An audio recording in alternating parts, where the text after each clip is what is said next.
Hello my friends, it's the Game Boy Geek here. Today, you'll be a faceless investment banker obsessed with material possessions, securing reservations at trendy restaurants, maintaining your personal appearance, and having a better business card than your hated colleagues.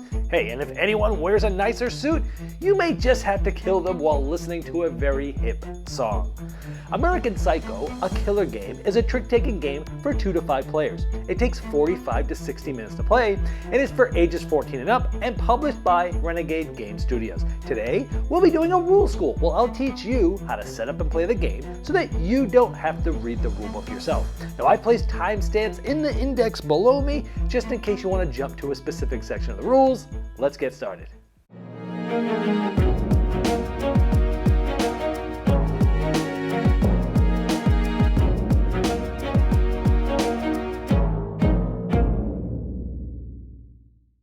American Pyscho, a killer game, is a trick-taking game for 2 to 5 players, where you'll be trying to play cards of certain ranks and suits to win tricks, to take other players' cards, and over the course of the game, building a collection that will all score differently per suit at the end of the game, like choosing all your evens or odds to score, or your lowest rank, or the highest minus the lowest, or even your longest consecutive run. There's a killer suit that can be changed and acts like a trump suit. There's also different options to change how each trick or meeting goes, giving you different rules and giving you different ways to get murder cards. Where they're bad if you don't have the most because they're minus points, but if you have the most, they're actually positive points, so different strategies play differently in the game. You can also play with an advanced variant that gives you special abilities for each of the murder cards you get. You can also play with more special cards that give you different abilities to play instead of ranked suits, giving you different abilities as you play them, or even different ways to score at the end of the game. To set up, each player is going to take a scoring token in the color of their choice, and each player will also get a rules reference card. Next, you'll place the board in the middle of the table, and you'll place the round tracker right over round number 1. Next, you'll take the scene deck. They have all different scenes on them that look like this. You'll shuffle them up and you'll place them like this right there. Next, you'll separate out the 3 different types of murder cards and you'll place them in separate decks like this. And these are songs, weapons, and victims. Now, they are in their separate decks, which means all the cards in here have the same back. It doesn't actually matter if you shuffle them within a deck in the basic game. Next, you're going to get the deck of cards. You're going to separate out all the special cards. These are cards that don't have numbers and suits on them. They have words like these. Now, in the basic game, any of the special cards that do not say confession, which means all of these, can be removed from the game and placed back in the box. For the confession cards, you'll deal 1 to each player.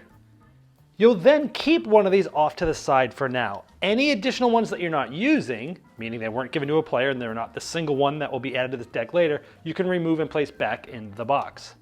Next, from this deck, you're going to remove a certain amount of cards. There's 4 suits in the game that have numbers and a colored suit with an icon on them. Here are the 4 different suits. You're going to remove cards possibly, depending on the amount of players. Now on this table to the left here, you can see if we're playing a 3-player game, you'll get rid of all the 1s and 2s of each of the suits like we would here. In this case, we're playing a 3-player game, we would get rid of all these cards, put them back in the box, you won't need them. Then with all the cards that are remaining, you'll shuffle in the single confession card that you set aside earlier, you'll shuffle it right into this deck. You'll then deal out 11 cards to each player. Now remember, each player also got a confession card which has the same back, so each player is going to have a total of 12 cards, 1 confession card, and 11 cards that were from the deck. Now keep in mind, if you're playing with a 5-player game, you'll deal out 10 cards instead of 11, meaning you'll have 11 cards in total in a 5-player game. And the rest of the deck will stay next to the board where everyone can reach it.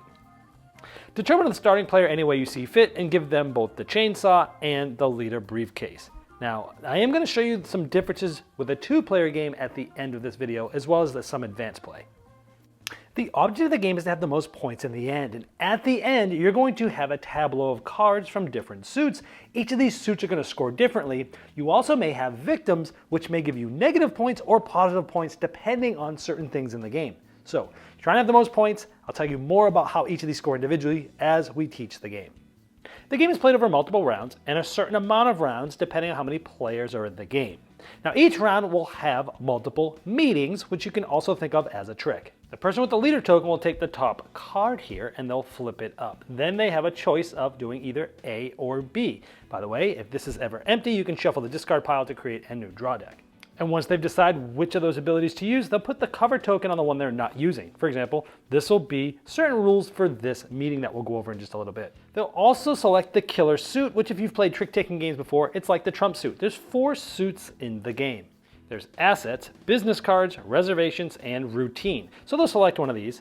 If it was on the board because it was a following meeting, that player will select it by either keeping it the same place or moving it to somewhere else. So right now, business cards is the killer suit. Then the leader will start the meeting, which is again like a trick in trick-taking games. And normally you can throw any card. However, there may be some rules that change that. For example, this meeting must be led with a routine, which is this suit, which they did right here. Now by default, all players must follow this suit if they can. So let's say in clockwise order, this player played a 5, this player played a 6, they all followed suit. If this is the case here, there's only 3 players, you'd look at the highest rank of this suit here because they all played the same one here, and it's 7. The person that led would have won this meeting. Now the player that won will take one other card from one of the other players. They cannot take their own. Now they'll take it, let's just say they decide to take this one. Now they play it in front of them, face up in their own play area. So at the beginning of the game, it might be the only card you have in front of you. However, over the course of the game, you're going to be acquiring cards from different suits, and that's what this is called technically, because other cards may refer to acquiring a card. And you'll keep them in respective piles, so this might be, towards the end of the game here. Now, I've placed these cards back here just to show you something else. Now, each of these scene cards have something at the bottom. This says who is going to draw a murder card, and this one says if you played a rank lower than the lead. This was the lead card. This player played a 5. This player played a 6. Both of these are lower than the rank here, which is 7. In this case, both of these players are also going to draw a murder card. There's 3 types of murder cards, and they should be in this order from setup. We have songs, weapons, and victims. Now, if you don't have any of these cards, you will take the leftmost one, which is a song. You'll place it just face up in front of you. Never flip it over in the basic game. Just keep it just like this in your play area. Now, the next time this player has to take a murder card, they would take the next type, which is the song. Now, let's say you have to take another one. In this case, you would discard the song and weapon card to its respective pile. Just put it right on top. It doesn't matter since these cards are just pictures essentially. You don't look at the backs during the base game. And you'll replace it with a victim card. So once you have the first 2, if you take another murder card, discard those and put a victim card in front of you. Now these victim cards are going to change your score at the end of the game. Essentially, if you have the most of them, you'll get a point for each. If you don't have the most of them, you'll get minus a point for each. So you either want very little of them or you want a ton of them. Now if you remember, we led, we played this, we won the meeting, and we decided to take that player's 6. The remaining cards get discarded in a face-up discard pile next to the draw deck. Now in that last example, everyone followed suit because by default you have to. But let's say these 2 players, after I led with the routine, which is what I had to do this meeting, let's say neither of them had routines. And let's say they both played business cards. Business cards is the killer suit. Now at the end here we'll look, and whoever has the highest of the killer suit will win. Remember, you can't play that by default unless you don't have any of the led suit. So in this case, I played this. This player did not have a routine and played this thinking they played the killer suit, they're going to win. They didn't realize that this player who's going to go next and go last also did not have a routine. So they played killer suit as well, and it's higher than this. So in this case, it's the highest of the killer suit. This player would win the meeting, and you'd follow all the procedures I already showed. Now up until this point, I keep saying by default, you must follow suit. There is an exception to that. If you remember, everyone was dealt a confession card. These are known as special cards because they don't have a suit or a rank. So let's say I led with the 7. This player did not have a routine, so they played the killer suit of the business cards. This player did not want to follow suit, even though they could. Like this says, may play any time to follow. So you could play this when you could follow suit, but for strategic reasons, you don't want to. And essentially, it passes your turn, and you will not draw any murder cards, and you cannot be targeted by the winner. Now keep in mind, you can never lead a meeting with a special card like Confession. You always have to lead with a ranked suit card. So in this case, this player would win the meeting. Now this player, because they played the killer suit, beat this. They did not have this to follow. Now they get to take one of the other 2 cards. Now if they took this one, they'd put it in their play area like I already showed you. If they take the special card, instead of putting it in front of them, they put it in their hand, which is a card that they will be able to play again later on a future meeting. Now after you've resolved all this, you're going to have another meeting. Now, if you remember, at the first meeting of a round, the same player has the leader and the chainsaw. At the end of the first meeting, which is when this player led, they're going to pass this leader token to the next player to their left, who is now the leader. They will discard the scene card and they will bring a new one out, and then they will decide which ability to use by covering one of the others. Now remember that the killer suit does not change unless it's the beginning of a round, meaning everyone has been a leader once, or some abilities on some of the scene cards allow you to change the killer suit. Again, after each meeting, the leader's going to go clockwise. Once the last player has been the leader, essentially this would have gone back. That means it's the end of the round because everyone has been the leader once. And when that happens, you'll move to the next round on the board. Both the leader and the chainsaw round token goes to the next player clockwise, so this player is going to be the first leader. Then the leader is going to deal out a certain amount of cards from the draw deck depending on the amount of players. It's always the amount of players minus one. So in a 3-player game, you'd be dealing out 2 of these cards to each player.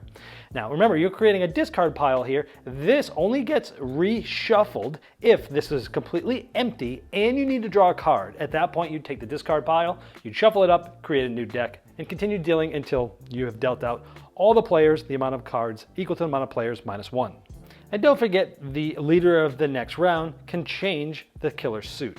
You'll continue playing this way until you get to the end of a specific round depending on the amount of players. It's written right on the board, like for 5 players it's 5 rounds, 4 players 6 rounds, 3 players 7 rounds, 2 players 8 rounds. You'll then flip the board over, and this is the end game score tracker, again using the score markers that each player took at the beginning of the game to track their score. Now when the game ends, any suit cards that you still have in your hand get added to your collection. You have to do this, it's not optional.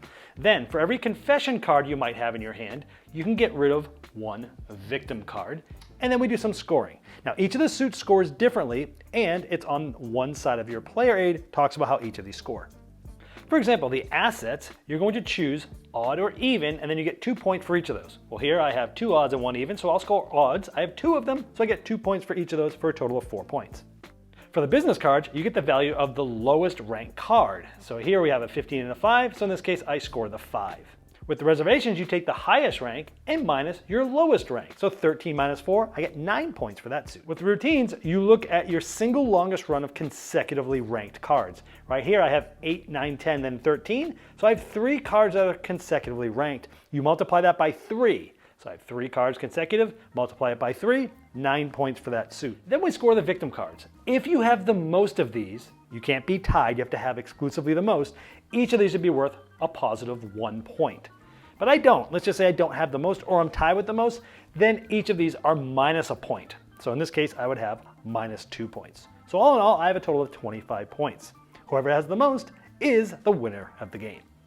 There are some changes in the 2-player game. For one is the chainsaw does not move to the next player at the end of the round. Simply, you're going to start the round with this player. This player is going to lead a meeting.